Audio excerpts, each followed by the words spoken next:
Okay folks, so this is the room after I finished painting the second coat, and as you can see the lines look a lot better than I hope it would be. Now I switched out that tape, if you can remember, that cheap B&Q tape, and I got that, where is it now? This frog tape here, which is really nice. There's 3 different types of frog tape. I got the one there for already cured paint. As you can see, the line, that's hair. Yeah, sure, I've overpainted over here, but I purposely left that so that you can actually see how crisp and clean the line it actually will leave for you.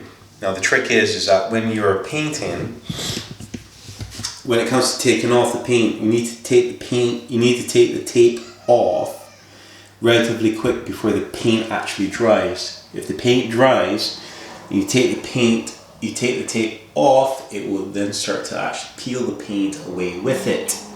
So, how to get best results? The best results is when you're taking the tape off, right before you do, just dab it with a roller. Okay, if I do another room I'll show you, but that's my technique. Make sure that the paint is relatively wet before you peel the tape off. You get a crisp line.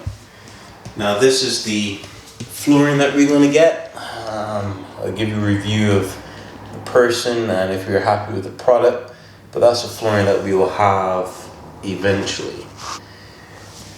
Now that should be done relatively soon, in a couple of weeks time, but you know, the wife has already put in her little mark on the work itself. But yeah, happy with the color, happy with the paint.